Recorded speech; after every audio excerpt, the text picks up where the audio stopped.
U.S. Marines arrive in Los Angeles as the city's mayor issues curfew for part of the downtown amid the ongoing anti-immigration protests. Chinese and U.S. officials agree on a deal that awaits the leaders of both nations to sign off after 2 days of high-stake trade talks. And in Hong Kong, standby signal number 1 to remain in force for the rest of the night and tomorrow morning, with the chance of a higher signal on Friday.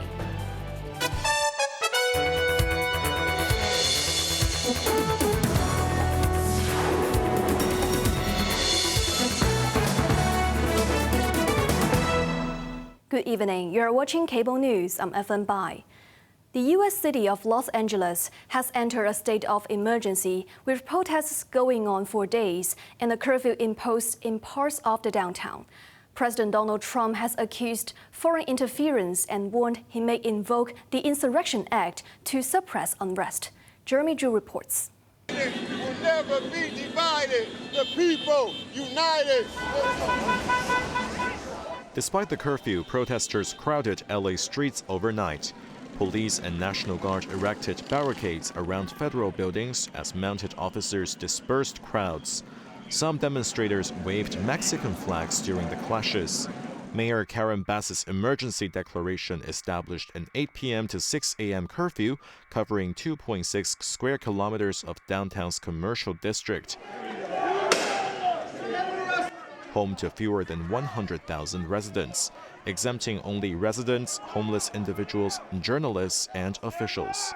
Several holdout protesters were arrested after refusing to disperse. Bass insisted the measures aim to stop destruction and looting, not suppress free speech. The curfew has been in consideration for several days, but clearly after the violence that took place last night, 23 businesses looted, and just the extensive, widespread nature of the vandalism, we reached a tipping point and declared a state of emergency and called for the curfew. Meanwhile, Trump has deployed 4,000 National Guard troops and 700 Marines to LA, with some Marines stationed south of the city. The president claimed protesters were paid and there are foreign elements sought to liberate LA, vowing military would remain until order is restored. What you're witnessing in California is a full-blown assault on peace, on public order, and on national sovereignty carried out by rioters bearing foreign flags with the aim of continuing a foreign invasion of our country. We're not going to let that happen. California Governor Gavin Newsom condemned the deployment as a political stunt, criticizing the administration's immigration policies and warning of threats to democracy. Jeremy Zhu, Cable News. Top officials from both Beijing and Washington announced agreement on a pivotal trade framework Tuesday, following intensive 2-day negotiations in London, marking the most significant step toward stabilizing economic relations between the world's 2 largest economies this year. Kun Tingyang has more details. After nearly 20 hours of closed-door talks at Lancaster House, both sides confirmed they had reached consensus on implementing critical commitments made during last month's Geneva negotiations and a June 5th phone call between President Xi Jinping and U.S. President Donald Trump. Officials on both sides will now take the proposal back to their leaders for approval.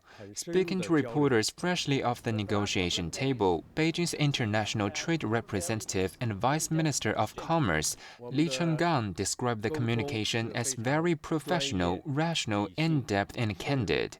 While U.S. Commerce Secretary Howard Lutnick hailed the deal as the first step to remove negativity from bilateral trade.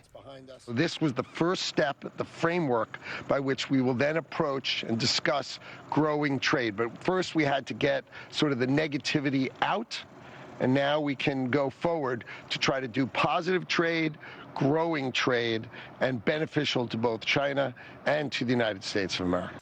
The framework specifically addresses China's restrictions on rare earth minerals, vital for electronics and defense manufacturing, with Washington signaling it will relax export controls on sensitive technology if Beijing accelerates export permits. Crucially, both nations agreed to extend their fragile tariff truce following recent mutual accusations of violations. With no immediate follow-up talks scheduled, Vice Premier He Lifeng will continue lead Chinese delegation for a state visit in the United Kingdom, while U.S. Treasury Secretary Scott Bessent left the meetings early to return to Washington for testimony before Congress. But the rest of his team would further talks if needed with Chinese counterparts, the official said. Kun Ting-yang, Cable News. Standby signal number 1 will remain in force tonight and tomorrow morning as tropical depression Wu Tip moves towards Hainan Island and gradually strengthens. The observatory will assess the need to upgrade to signal number 3 on Friday. As the first tropical cyclone of the year edged closer, Wu Tip, meaning butterfly in Cantonese, brought occasional heavy rain and cooled down the hot weather. The observatory said Wu Tip is consolidating. The present forecast indicated that local winds will weaken slightly at first on Friday, followed by a gradual shift to southerly winds, with occasional heavy squally showers. Winds are expected to be generally strong over the territory. The weather watchdog reminded the public to stay away from the shoreline and not to engage in water sports. The Legislative Council passed a landmark bill criminalizing severe abuse of public rental housing, including illegal subletting and commercial misuse, with offenders now facing up to 1 year in jail and $500,000 in fines. Jeremy Zhu reports. 我宣布議案獲得通過。 The Housing Amendment Bill 2025 was approved in its third reading at the Legislative Council with a majority of support.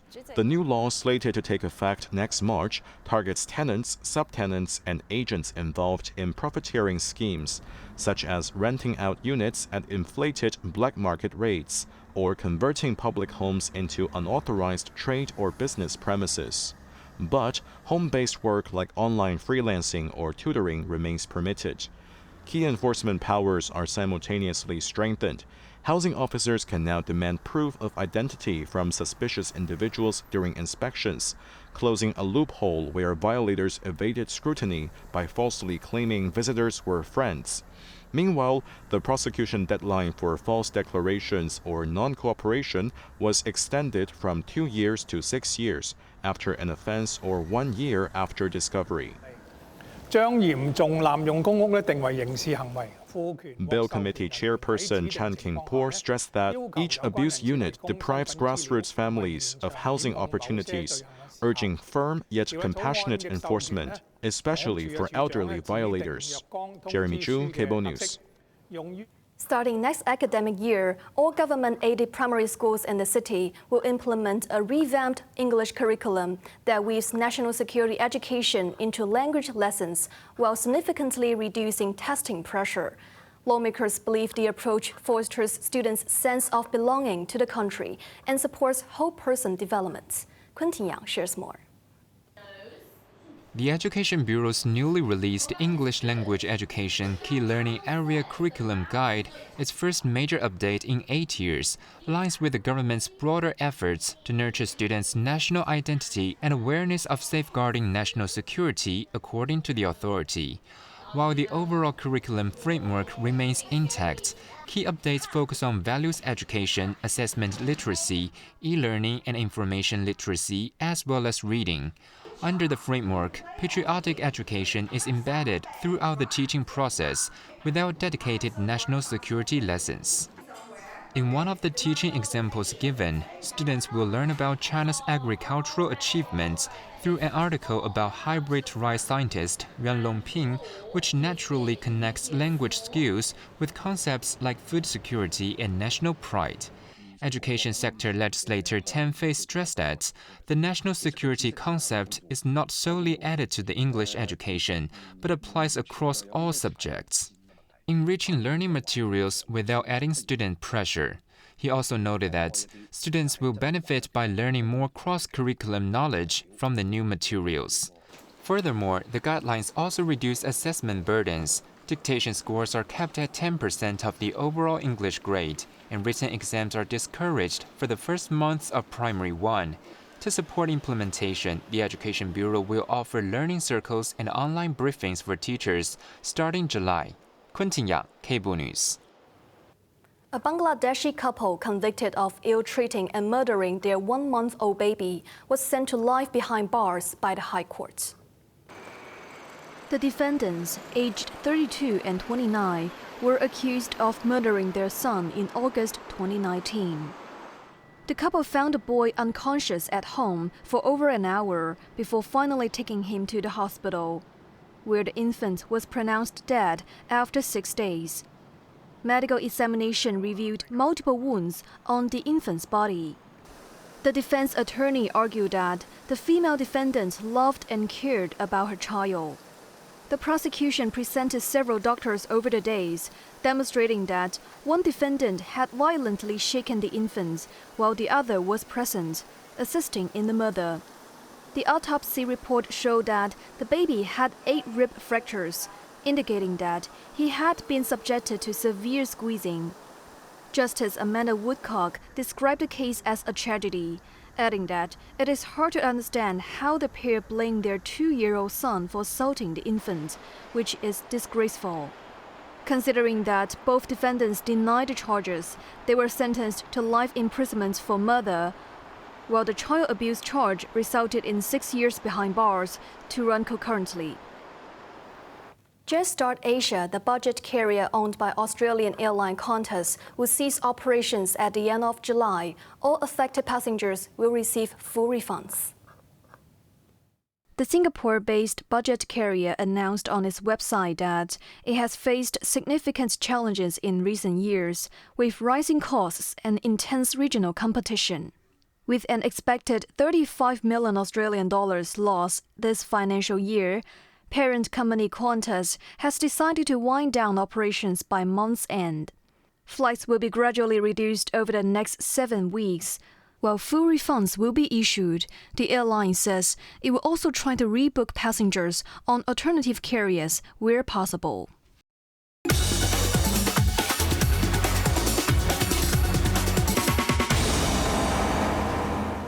The World Bank has slashed its 2025 global growth forecast from 2.7% to 2.3%, amid heightened trade tensions and policy uncertainties, forecasting economic slowdown ahead for nearly 70% of all economies. Xiaoyun reports. Global economic growth is expected to slow to its weakest pace in 17 years, excluding outright recessions like the 2009 financial crisis and the 2020 COVID downturn. According to the World Bank's latest Global Economic Prospects report, global GDP growth is now projected at 2.3% in 2025, 0.4 of a percentage point lower than January's forecast.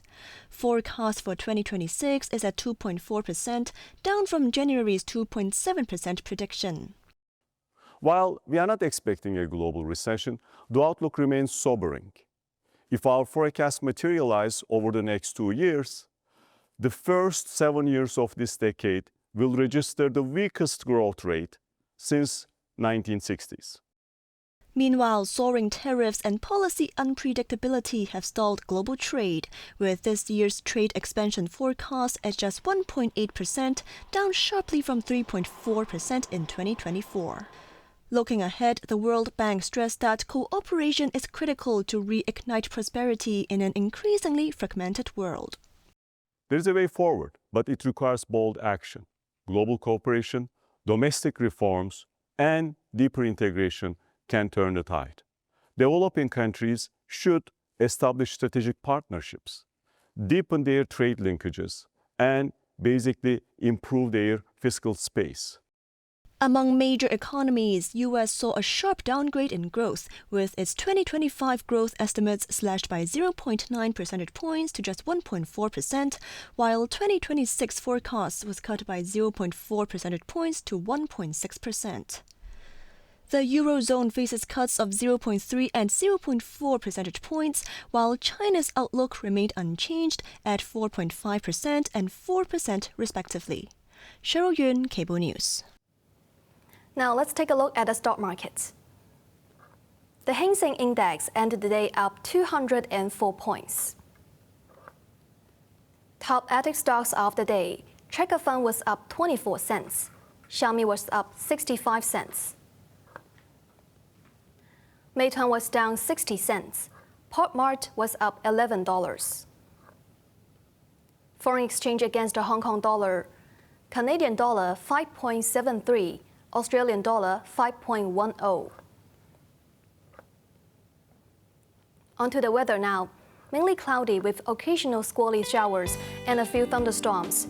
Temperatures will range between 27 and 30 degrees tomorrow. Fresh easterly winds, occasionally strong offshore and on high ground.